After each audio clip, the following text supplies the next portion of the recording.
सभी श्रोताओं का सिंहासन बत्तीसी में हार्दिक स्वागत, अभिनंदन। आपने देखा 10वीं पुतली तक राजा भोज नहीं बैठ सके विक्रमादित्य के सिंहासन पर। आज 11वीं पुतली की कहानी त्रिलोचना की जमानी आपको सुनाई जाएगी। बढ़ते हैं कहानी की तरफ। राजा भोज हर दिन तैयार होकर सिंहासन पर बैठने के लिए राज दरबार पहुंचते रहे और हर दिन दिव्य सिंहासन की सुंदर पुतलियां जागृत होकर उन्हें टोकती रहीं। हर पुतली उन्हें राजा विक्रमादित्य के त्याग और शौर्य की अतुलनीय गाथा सुनाकर सिंहासन पर बैठने से रोक देती। अब तक आप 10 पुतलियों द्वारा सुनाई गई कथा पढ़ चुके हैं। आइए आज पढ़ते हैं 11वीं पुतली त्रिलोचना की सुनाई गई कथा। अगले दिन राजा भोज जब दरबार में पहुंचे तो 11वीं पुतली त्रिलोचना जैसे जागृत होने के लिए तैयार ही बैठी थी। त्रिलोचना बोली, हे राजा भोज, आप प्रतिदिन इस सिंहासन पर बैठने के लिए आते हैं और राजा विक्रमादित्य की कथा सुनने के बाद लौट जाते हैं, फिर भी आपने अब तक हिम्मत नहीं हारी। राजा भोज का अभिमान अब कम हो चला था। वे विनम्रतापूर्वक बोले, हे सुंदरी, आप हमें राजा विक्रमादित्य की कौन सी कथा सुनाने वाली हैं? कृपया सुनाएं। हमारे साथ साथ नगर की प्रजा भी अपने पूर्व राजा की वीरता और त्याग से परिचित होना चाहती है। त्रिलोचना ने मुस्कुराकर कथा आरंभ की। हे राजन, राजा विक्रमादित्य बहुत बड़े प्रजापालक थे। उन्हें हमेशा राजा अपनी प्रजा की सुख समृद्धि की ही चिंता सताती रहती थी। एक बार उन्होंने एक महायज्ञ करने की ठानी। असंख्य राजा महाराजाओं, पंडितों और ऋषियों को आमंत्रित किया। यहाँ तक कि देवताओं को भी उन्होंने नहीं छोड़ा। पवन देवता को उन्होंने खुद निमंत्रण देने का मन बनाया तथा समुद्र देवता को आमंत्रित करने का काम एक योग्य ब्राह्मण को सौंपा। दोनों अपने काम से विदा हुए। जब विक्रम वन में पहुँचे तो उन्होंने ध्यान करना शुरू किया ताकि पवन देव का पता ठिकाना ज्ञात हो। योग साधना से पता चला कि पवन देव आजकल सुमेरु पर्वत पर वास करते हैं। उन्होंने सोचा, अगर सुमेरु पर्वत पर पवन देवता का आह्वान किया जाए तो उनके दर्शन हो सकते हैं। उन्होंने दोनों बेतालों का स्मरण किया तो वे उपस्थित हो गए। उन्होंने उन्हें अपना उद्देश्य बताया। बेतालों ने उन्हें आनन फानन में सुमेरु पर्वत की चोटी पर पहुंचा दिया। चोटी पर इतना तेज हवा थी कि पैर जमीन पर रुकना बहुत मुश्किल था। बड़े बड़े वृक्ष और चट्टानें अपनी जगह से उड़कर दूर चले जा रहे थे, मगर विक्रम तनिक भी विचलित नहीं हुए। वे योग साधना में सिद्धस्त थे, इसलिए एक जगह अचल होकर बैठ गए। बाहरी दुनिया को भूलकर पवन देव की साधना में रत हो गए। ना कुछ खाना, ना कुछ पीना, सोना और आराम करना भी भूलकर साधना में विलीन रहे। आखिरकार पवन देव ने सुधीली हवा का बहना बिल्कुल थम गया। मंद मंद बहती हुई वायु शरीर की सारी थकान मिटाने लगी। आकाशवाणी हुई, हे राजा विक्रमादित्य, तुम्हारी साधना से हम प्रसन्न हुए, अपनी इच्छा बताएं। विक्रम अगले ही क्षण सामान्य अवस्था में आ गए और हाथ जोड़कर बोले कि वे अपने द्वारा किए जा रहे महायज्ञ में पवन देव की उपस्थिति चाहते हैं। पवन देव के पधारने से उनके यज्ञ की शोभा बढ़ेगी। ये बात विक्रम ने इतना भावुक होकर कही कि पवन देव हंस पड़े। उन्होंने जवाब दिया कि सशरीर यज्ञ में उनकी उपस्थिति असंभव है।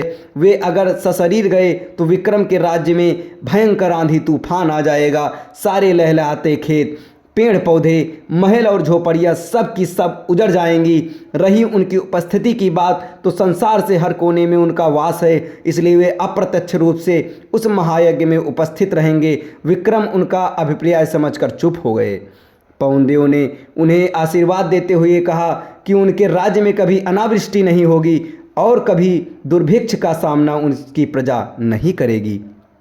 उन्होंने विक्रम को कामधेनु गाय देते हुए कहा कि इसकी कृपा से कभी भी विक्रम राज्य में दूध की कमी नहीं होगी।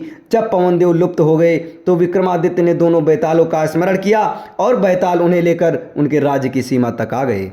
जिस ब्राह्मण को विक्रम ने समुद्र देवता को आमंत्रित करने का भार सौंपा था, वह काफ़ी कठिनाइयों का झेलता हुआ सागर तट पर पहुंचा।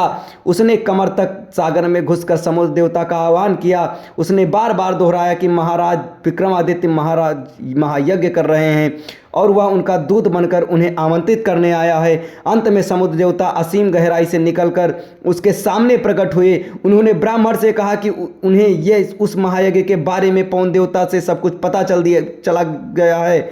वे पवन देव की तरह ही विक्रमादित्य के आमंत्रण का स्वागत तो करते हैं, लेकिन सशरीर वहां सम्मिलित नहीं हो सकते।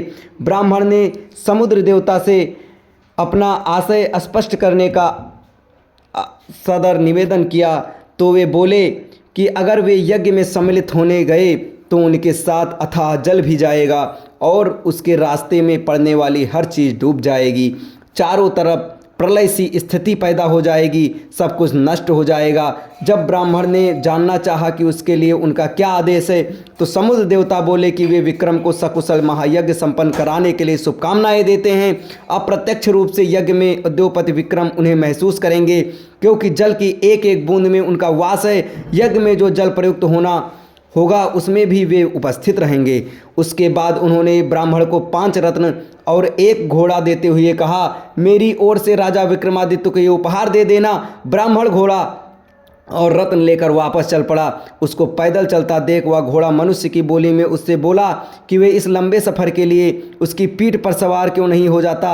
उसके ना नुकुर करने पर घोड़े ने उन्हें समझाया कि ये राजा का दूत है, इसलिए उसके उपहार का उपयोग वह कर सकता है। ब्राह्मण जब राजी होकर बैठ गया तो वह घोड़ा पवन वेग से उसे विक्रमादित्य के दरबार में ले आया।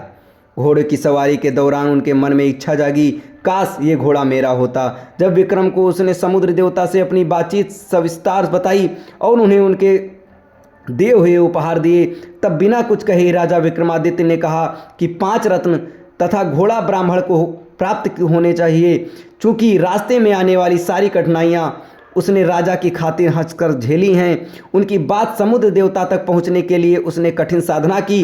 ब्राह्मण रत्न और घोड़ा पाकर अति प्रसन्न हुआ। इतना कहकर त्रिलोचना बोली, राजन, विक्रमादित्य की तरह प्रजापालक और अत्यंत दयालु राजा न हुआ और न होगा। अगर इस सिंहासन पर बैठने की लालसा है तो आपको भी उनके गुणों का आत्मसात करना होगा। त्रिलोचना पुनः पुतली रूप में सिंहासन पर स्थापित हो गई। अगले दिन 12वीं पुतली पद्मावती ने रोका राजा भोज का रास्ता और सुनाई आकर्षक कथा। अब 12वीं पुतली द्वारा पद्मावती के द्वारा अगली कथा आपको अगले वीडियो में बताई जाएगी। तब तक हमारे साथ बने रहें। धन्यवाद।